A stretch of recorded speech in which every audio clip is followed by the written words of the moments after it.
Publik kembali dibuat kaget dengan dugaan praktik manipulasi ekspor crude palm oil atau CPO yang nilainya diduga fantastis. Menteri Keuangan Indonesia, Purbaya Yudhisadewa, mengungkap ada perusahaan eksportir sawit besar yang tengah masuk tahap penyelidikan Kejaksaan Agung terkait dugaan under-invoicing dan transfer pricing. Yang bikin heboh, saat dikonfirmasi awak media, Purbaya membenarkan nama dua raksasa sawit yang disebut, yaitu Wilmar International dan Musimas.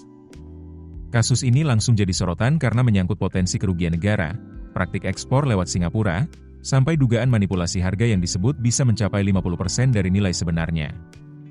Dalam keterangannya di Gedung Kementerian Koordinator Bidang Perekonomian, Selasa 26 Mei 2026, Purbaya mengatakan pemerintah sudah memeriksa sekitar 20 perusahaan eksportir sawit. Namun fokus utama diarahkan pada eksportir besar yang masuk daftar 10 eksportir terbesar Indonesia.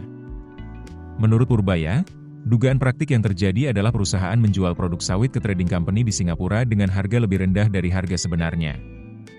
Padahal secara fisik, barang tidak benar-benar masuk Singapura. Kapal langsung menuju negara tujuan akhir. Tetapi secara administrasi dan dokumen perdagangan, transaksi lebih dulu dicatat sebagai ekspor ke Singapura. Nah, di titik inilah dugaan manipulasi muncul. Purbaya menjelaskan, harga yang tercatat dalam dokumen ekspor dari Indonesia ke Singapura hanya sekitar setengah dari harga sebenarnya ketika produk dijual lagi ke negara tujuan akhir. Kalau volume barang sama tetapi harga dalam dokumen berbeda jauh, maka itu masuk kategori under-invoicing. Sedangkan ketika transaksi dilakukan antar perusahaan yang masih terafiliasi atau menggunakan perusahaan trading tertentu untuk mengatur harga, praktik itu bisa masuk kategori transfer pricing. Modus seperti ini diduga membuat nilai ekspor Indonesia terlihat lebih rendah dibanding nilai sebenarnya. Akibatnya, potensi penerimaan negara dari pajak maupun pungutan ekspor bisa ikut berkurang. Yang menarik, investigasi awal ternyata dilakukan menggunakan analisis data berbasis Artificial Intelligence atau AI. Pemerintah menganalisis pola perdagangan, data harga, hingga alur transaksi ekspor sebelum akhirnya bekerja sama dengan BPKP dan Kejaksaan Agung. Artinya, teknologi AI kini mulai dipakai untuk membongkar dugaan permainan harga dalam perdagangan internasional. Purbaya juga menyebut data dugaan pelanggaran ini sebenarnya sudah diserahkan ke Kejaksaan Agung sejak sekitar 3 bulan lalu dan kini sudah masuk tahap tindak lanjut hukum. Meski begitu, pemerintah menegaskan tidak ingin membuat perusahaan sampai berhenti beroperasi. Fokus utama pemerintah adalah memastikan kewajiban kepada negara dibayar sesuai potensi kerugian yang ditimbulkan. Karena menurut Purbaya, praktik seperti ini diduga bukan baru terjadi tahun ini saja, melainkan bisa berlangsung bertahun-tahun. Kasus ini penting banget buat publik karena industri sawit adalah salah satu sumber devisa terbesar Indonesia.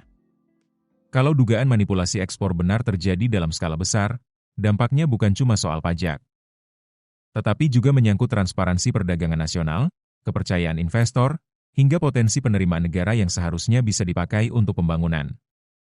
Selain itu, kasus ini juga menunjukkan bagaimana praktik transfer pricing lintas negara masih jadi tantangan besar bagi banyak negara berkembang, termasuk Indonesia.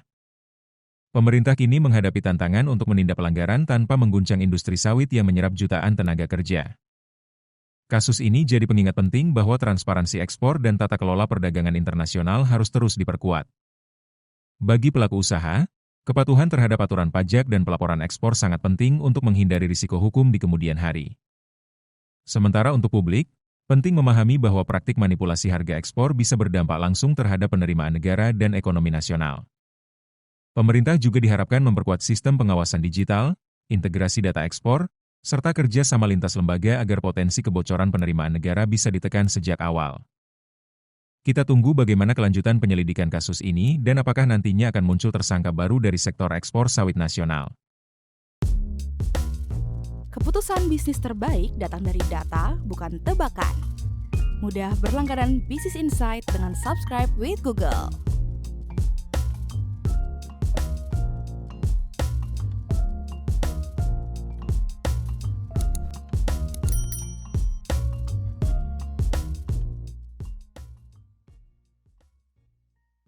Download aplikasi Kontan sekarang di App Store atau Play Store.